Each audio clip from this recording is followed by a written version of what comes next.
बहुत समय पहले की बात है। रामपुर नामक गांव में अनामिका अपनी दादी के साथ रहती थी। कुछ समय पहले अनामिका के माता पिता की एक दुर्घटना में मृत्यु हो चुकी थी।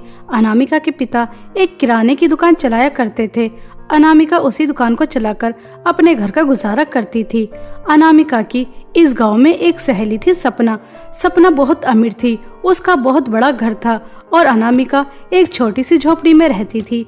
एक दिन सपना अपने कुछ पुराने कपड़े अनामिका के पास लेकर आती है और उससे कहती है, यह देख अनामिका, मेरा कितना सुंदर फ्रॉक है और ये लहंगा और ये सैंडल। दिवाली आने वाली है ना, तो मम्मी और मैंने कल बहुत शॉपिंग की है, इसलिए मैंने सोचा अपने पुराने कपड़े मैं तुझे दे देती हूँ, क्योंकि तेरे पास तो सभी कपड़े फटे पुराने हैं। ये ले, मेरे पुराने कपड़े पहनकर ही अपना गुजारा कर ले।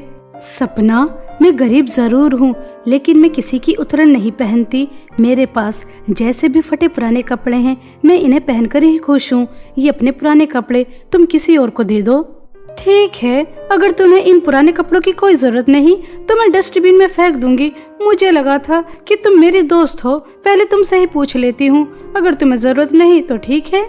ऐसा कहकर सपना वहाँ से चली जाती है और अनामिका अपनी दुकान पर जा रही थी।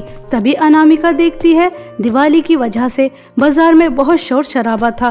पटाखों की दुकान पर बहुत भीड़ लगी थी। सब तरह तरह के पटाखे खरीद कर अपने घर लेके जा रहे थे।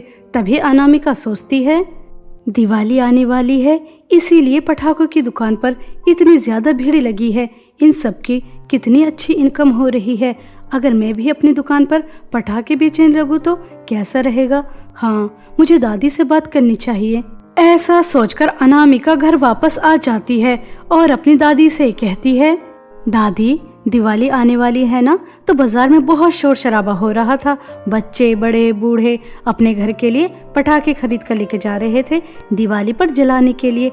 सभी की दुकान पर बहुत भीड़ लगी थी, इसलिए मैं सोच रही हूँ कि मैं भी पटाखे बेचूं। हाँ बेटा, तुम सोच तो बिल्कुल सही रही हो, मगर बेटा हम गरीब हैं। तुम्हारे पास इतने पैसे कहाँ से आएंगे कि तुम पटाखे लाकर बेच सको। तुम अपने पिता की छोटी सी किराने की दुकान चलाती हो, उससे इतने ही पैसे मिलते हैं कि हम 2 समय का खाना खा सके। मुझे तो समय पर दवाई भी नहीं मिलती। बेटा, तुम पटाखे कहाँ से लेकर आओगी? दादी जी, आप इस बात की चिंता मत कीजिए। आपको पता है ना, जमींदार सूद पर पैसे देते हैं, तो बस पटाखे खरीदने के लिए मैं उनसे पैसे सूद पर ले लूंगी। दादी जी, इस दिवाली के त्योहार पर हमारे दिन पहले से जरूर बेहतर हो जाएंगे। आप देखना, हम नए कपड़े पहनेंगे और मिठाइयाँ भी खाएंगे और अपने घर को बहुत सुंदर सजाएंगे। ऐसा कहकर अनामिका जमींदार के घर चली जाती है और जमींदार से कहती है, जमींदार जी, आप सूद पर पैसे देते हैं ना, तो ये लीजिए मेरी दुकान के पेपर। मुझे कुछ पैसे सूद पर चाहिए। अगले महीने आपके सभी पैसे सूद समेत लौटा दूंगी और अपनी दुकान के पेपर भी ले जाऊंगी। यह दुकान के पेपर तो कोई खास नहीं है, छोटी सी दुकान है। तुम्हें ज्यादा पैसे सूद पर नहीं मिलेंगे, कम ही मिलेंगे। लेने हैं तो बताओ, वरना जाओ।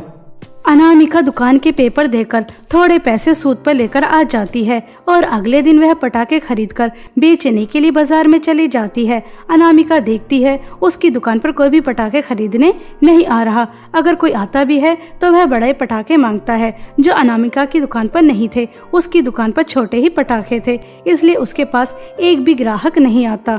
अनामिका शाम तक अपने पटाखे बेचती है। जब कोई भी उससे खरीदने नहीं आता तो अनामिका उदास होकर घर चली जाती है। तभी अनामिका की दादी अनामिका से कहती हैं, अनामिका बेटा, लगता है तुम्हारा एक भी पटाखा नहीं बिका, तभी तुम इतनी उदास नजर आ रही हो। हाँ दादी, मेरे पास बड़े पटाखे नहीं थे ना, मेरे पास छोटे पटाखे थे, फुलझड़ी, चकली, सिर्फ यही, और इन्हें खरीदने कोई नहीं आ रहा था। मगर दादी, कोई बात नहीं, मैं कल कोशिश फिर करूंगी। कहते हैं ना, कोशिश करने वालों की कभी हार नहीं होती। देखना, मेरे पटाखे जरूर बिकेंगे, आप परेशान मत होइए। ऐसा कहकर अनामिका अपनी दादी को दिलासा दे देती है और घर में जो राशन रखा था उससे खाना बनाकर दोनों दादी पोती खा लेती हैं। अगले दिन दोबारा से अनामिका अपने पटाखे बेचने चली जाती है। आज अनामिका के पटाखे बिक जाते हैं। यह देखकर अनामिका बहुत खुश होती है। अरे वाह, आज तो पूरे 2000 रुपए के पटाखे बिके हैं। किराने की दुकान में तो कभी इतने पैसे नहीं मिलते। अब मैं दादी के लिए दवाइयाँ लेकर जाऊंगी और दिवाली पर उनके लिए नई साड़ी दिलाऊंगी, उन्हें अच्छी अच्छी मिठाइयाँ खिलाऊंगी। अनामिका ऐसा सोच रही थी, तभी वहाँ पर सपना आ जाती है और वह अनामिका से कहती है, अनामिका 2 दिन बाद दिवाली आने वाली है और मुझे अपने लिए एक बहुत सुंदर गाउन खरीदना है। क्या तुम मेरे साथ शॉपिंग करने चलोगी? अनामिका देखो, मना मत करना, तुम मेरी बहुत अच्छी दोस्त हो, तुम मेरे साथ चलोगी तो मुझे अच्छा लगेगा। ठीक है सपना, मैं तुम्हारे साथ चलती हूँ।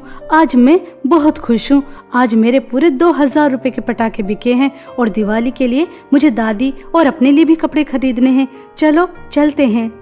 ऐसा कहकर अनामिका और सपना दोनों शॉपिंग करने जा रही थीं। तभी उन्हें रास्ते में एक बूढ़ी औरत मिलती है और वह बूढ़ी औरत सपना और अनामिका से कहती है, बेटी मेरी मदद करो, मेरा बच्चा बहुत बीमार है, मुझे पैसों की जरूरत है।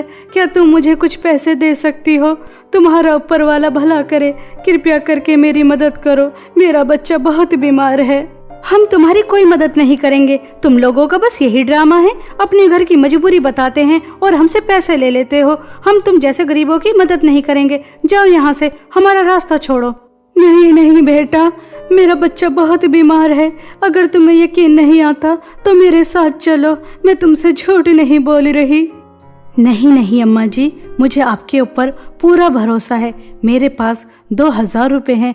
अगर आपके बेटे का इसमें इलाज हो जाता है तो आप इन पैसों में करा लीजिए। ऐसा कहकर अनामिका के पास जो 2000 रुपए होते हैं, जिन्हें उसने बहुत मेहनत से कमाए थे, वह उस बूढ़ी औरत को दे देती है। वह बूढ़ी औरत अनामिका को बहुत दुआएं देती है और खुशी खुशी वहां से चली जाती है। तभी सपना अनामिका से कहती है, यह क्या अनामिका, तुम्हारे पास 2000 रुपए थे जिनकी तुम दिवाली के लिए अपने और अपनी दादी के लिए शॉपिंग करने जा रही थी। तुम्हें पता है मेरे पास पूरे 20,000 रुपए थे, फिर भी मैंने उस बुढ़िया की मदद नहीं की। अगर ऐसे ही हम दूसरों की मदद करते रहेंगे तो हमारे पास क्या बचेगा? जैसे तुम्हारे पास कुछ नहीं बचा, तुम दिवाली पर क्या पहनोगी? वही फटे पुराने कपड़े। सपना, ये तुम्हारी गलत सोच है। हमें हमेशा गरीब और परेशान लोगों की मदद करनी चाहिए। तुमने देखा नहीं, जब मैंने उन्हें 2000 रुपए दिए, उनके चेहरे पर कितनी खुशी, कितना सुकून था। यह देखकर मुझे बहुत अच्छा लगा। सपना, तुम्हारे पास कितने सारे पैसे थे, फिर भी तुमने उनकी मदद नहीं की। ये अच्छी बात नहीं है। हमें हमेशा दूसरों की मदद करनी चाहिए। जब हम दूसरों की मदद करते हैं तो बहुत सुकून मिलता है। हाँ, मैं तुझे देखती हूँ लोगों की मदद करते हुए, लेकिन मैंने तुझे कभी चैन की सांस लेते हुए नहीं देखा। 24 घंटे गरीबी में घिरी रहती है, अच्छा खाना नहीं खा पाती, अच्छे कपड़े नहीं पहन पाती। सपना, एक बार तुम दूसरों की मदद करके तो देखो, तुम्हें बहुत अच्छा लगेगा। इतना अच्छा तुम्हें कभी इतने सारे धन दौलत में भी नहीं लगा होगा। सपना और अनामिका शॉपिंग करने चली जाती हैं। सपना अपने लिए बहुत सुंदर गाउन खरीद कर लेकर आती है और अनामिका खाली हाथ घर आ जाती है।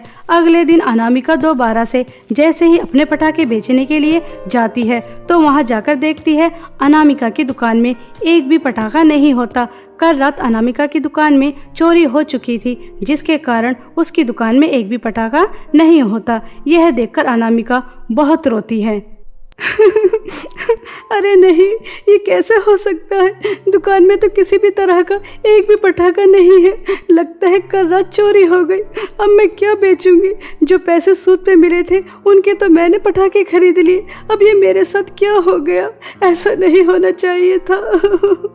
ऐसा कहकर अनामिका बहुत रो रही थी। तभी वहाँ पर वह बूढ़ी औरत आती है जिसे अनामिका ने 2000 रुपए दिए थे। तभी वह बूढ़ी औरत अनामिका से कहती है, बेटा इस तरह से नहीं रोते, तुम मेरे साथ जंगल चलो, मैं तुम्हें कुछ दिखाती हूँ। ऐसा कहकर वह बूढ़ी औरत अनामिका को जंगल में ले जाती है और उससे कहती है कि वह इस जमीन को खोदे। जैसे ही अनामिका वह जमीन खोदना शुरू करती है, तभी अनामिका देखती है उसके अंदर बहुत चमकती हुई एक मशीन होती है, जिसे देखकर अनामिका कहती है, अम्मा जी यह मशीन कैसी है और इसका मैं क्या करूँगी? अनामिका के इतना कहते ही वह बूढ़ी औरत एक परी के रूप में आ जाती है और वह अनामिका से कहती है, अनामिका तुम बहुत अच्छी हो, हमेशा दूसरों के बारे में सोचती हो, इसलिए मैं तुम्हारी परीक्षा ले रही थी और तुम अपनी परीक्षा में पास हो चुकी हो। ये जादुई पटाखे की मशीन है। जैसे ही तुम एक बटन दबाओगी तो इसके अंदर से अलग अलग तरह के पटाखे निकल कर आएंगे और तुम इस जादुई पटाखे की मशीन से पटाखे ले लेकर बेचना और अपने दादी के लिए अच्छे अच्छे कपड़े खरीदना, मिठाइयाँ खरीदना और इस बार की दिवाली बहुत धूमधाम से मनाना। परी की बातें सुनकर अनामिका खुश हो जाती है और उस जादुई पटाखे की मशीन को अपने साथ घर ले आती है और अपनी दादी को उसके बारे में सब बताती है। अगले दिन अनामिका जादुई पटाखे की मशीन से बहुत सारे अलग अलग तरह के पटाखे लेकर बाजार में बेचने जाती है। अनामिका के पटाखे सब दुकान से सबसे अलग थे, इसलिए उसके सभी पटाखे तुरंत बिक जाते हैं। दिवाली आने तक इसी तरह अनामिका पटाखे बेचती है। अनामिका दिवाली तक बहुत पैसे कमा लेती है और अपने दादी के लिए अच्छे अच्छे कपड़े खरीद कर लेकर आती है, बहुत सारी मिठाइयाँ लेकर आती है और जो बच्चे दिवाली पर पटाखे नहीं खरीद पाते उन्हें फ्री में पटाखे देती है। इस बार अनामिका अपनी दादी के साथ बहुत धूमधाम से दिवाली मनाती है। तभी सपना अनामिका के पास आती है और उससे कहती है, अनामिका, तुम्हें देखकर मुझे सब समझ आ गया कि दूसरों की मदद करने से एक ना एक दिन हमें उसका फल जरूर मिलता है। तुमने 2000 देकर अम्मा की मदद की थी, जिसके बदले तुम्हें जादुई पटाखे की मशीन मिली।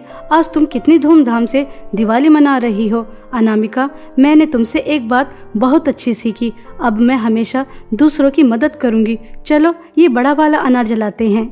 अब सपना भी अनामिका की तरह दूसरों की मदद करती थी। इसी तरह दोनों सहेली एक साथ हंसी खुशी जीवन बिताती हैं। अनामिका अपनी जादुई पटाखे की मशीन से अलग अलग शहरों में पटाखे एक्सपोर्ट किया करती थी।